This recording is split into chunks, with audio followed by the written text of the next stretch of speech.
Everyone, welcome to today's video. Welcome to the Gamer Dad channel. Thank you very much for tuning in. So there is a lot going on right now in the Division community in terms of chatter.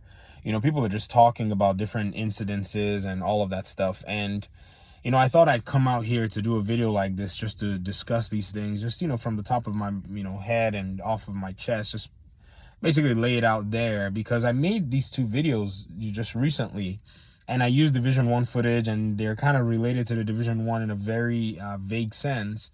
But a lot of the comments in the community right now are starting to trigger some memories as to how this game, how we used to rock with the Division, from the first game, especially in the time of content drought. And rightly so. This is the longest content drought that we've seen. It's 2 years. And the developers haven't said anything. I think it's because there are probably a lot of people still playing the game. And so I don't think they feel the need to rush things. That's one thing anyways. I also think, and I was telling one of my audience members, Frank, this morning, because he'd been talking about, how Bungie is pushing ahead and, Massive seems to be just, barely dragging themselves along. And I think it's the Avatar bet that's actually, in a sense, affecting this. Avatar is supposed to come out this year. It's the #1 priority right now among the Ubisoft Massive pipeline.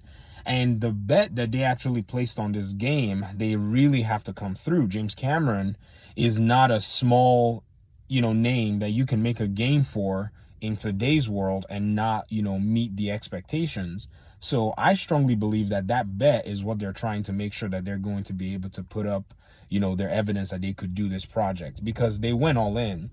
2017, they announced this Avatar game even a whole year, maybe even earlier, or maybe less than a year before announcing that they were making a Division 2 game. So that bet was very strong. And I think in around 2019 or so, they announced that they were moving studios across the road or something like that. They moved the Avatar team into that studio. So all of these, signals to, at that time showed us that they were really putting in a lot of effort into that particular game.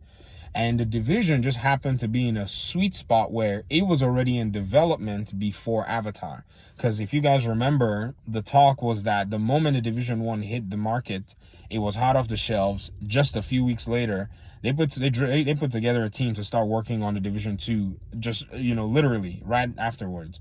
So I think that was the thing. They were already supporting Division 1. They wanted to use Division 1 to kind of be a launch pad for Division 2. So that went in its own right. But now the Division 2 has reached this spot. Avatar is the game that is designated for this year and is going to pretty much take a lot of the spotlight. If you've noticed, Ubisoft does stuff like that. Another interesting thing, and like I said, I think because a lot of agents are still playing, it doesn't feel like the way Division was when it was in its content drought. When the Division 1 was in its content drought, there were not a lot of people playing the game.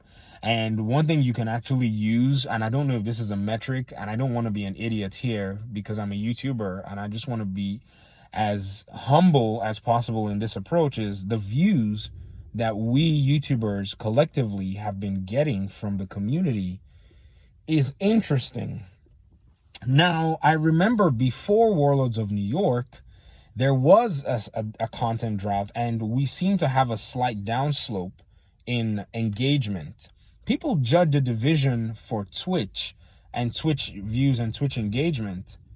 I laugh when I see that because I'm like, we're not on Twitch.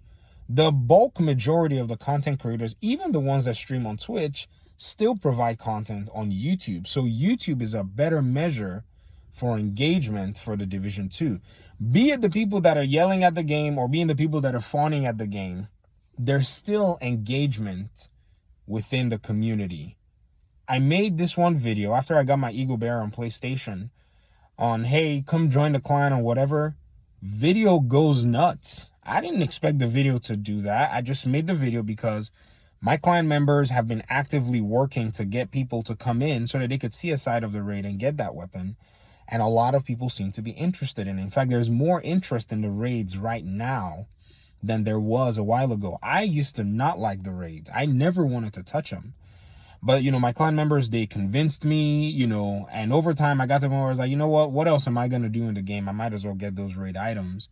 And so I started raiding with the clan members on PlayStation. In fact, there are talks on how to actually get other platforms involved, but it's a lot of time. All of the folk in that clan are regular 9 to 5, gentlemen, or even different shifts. Some even in the military service. None are dedicated content creators, nor do they have time. So that's why I recommend GC Rock for every platform. Even though our clan is a PlayStation platform, GC Rock has taken the time to build the PC, the PlayStation, and the Xbox community. So you serve yourself well to check him out as well, and also go into that community, because there are people that are happy to help you along the lines.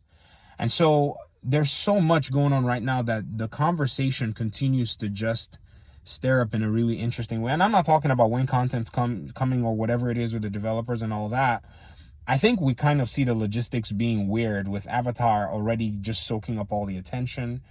And honestly, if they're working on a Division 3 game, if they follow their pattern, they're probably not going to say anything about it, probably not going to announce anything about it. And I think the reasons are clear. They usually like to keep things quiet. If the Division 3 is coming out, it's going to be a next-gen exclusive game, that's for sure. No one wants to make a game on PlayStation 4 of that magnitude. You guys saw the way the Division 2 came out of the box on PS4. It was a nightmare. Just, I saw it and I felt so bad. Because I have a lot of friends, a lot of agents that played on that console. So we all would probably want to see a Division game on the next generation of consoles, or this generation, whatever it is. And this generation of consoles are not as ubiquitous for the PlayStation side anyways. I recommend that if you're looking for a next-gen console, buy an Xbox. I'm not joking. I have both of them, and I can tell you that if it wasn't for the commitment that I already have and specific things, if you're playing a shooter game like this, an Xbox will do the job for you, no problem. And I'm sure that they'll probably bring the cross save at that point. So it will be a matter of, it doesn't matter what console you're playing on. So cross saves and maybe even crossplay will probably be a possibility at that time. So there's no need for anybody to be stuck on one ecosystem at this point. For me, the reason I have a PlayStation 5 is because obviously the Division 2, I have a community of friends there. I play Mortal Kombat. The controller is better for me on a PlayStation. I know, Lord Black Ramen, you're probably thinking, ugh, yeah, you play on Xbox better, and I get it. We have preferences of that sort, but that's about it. Everything else I usually prefer. Ooh, that's a big noisy truck. Hey, we just fixed that truck.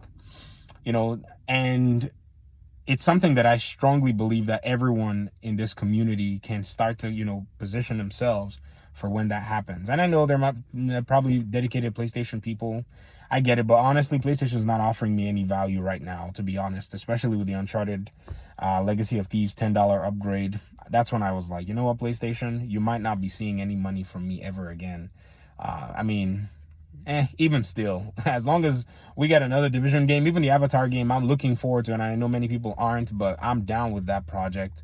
I just want to see what they're able to, put together. But anyways, I just wanted to go ahead and, just drop some of these thoughts on my mind and just, see how the community is reacting to everything, especially in the side of players being in the game. I read a few comments the other day. Someone said, I just came back from Battlefield and I just came back from COD, just because those games don't have as much to offer. And, it's not a slight to them. Back in the day used to be. I used to make fun of Call of Duty compared to The Division. But I think it's just a reality that's setting in, that those games have been able to constantly bring out new titles and hype them up because they didn't necessarily have as much depth.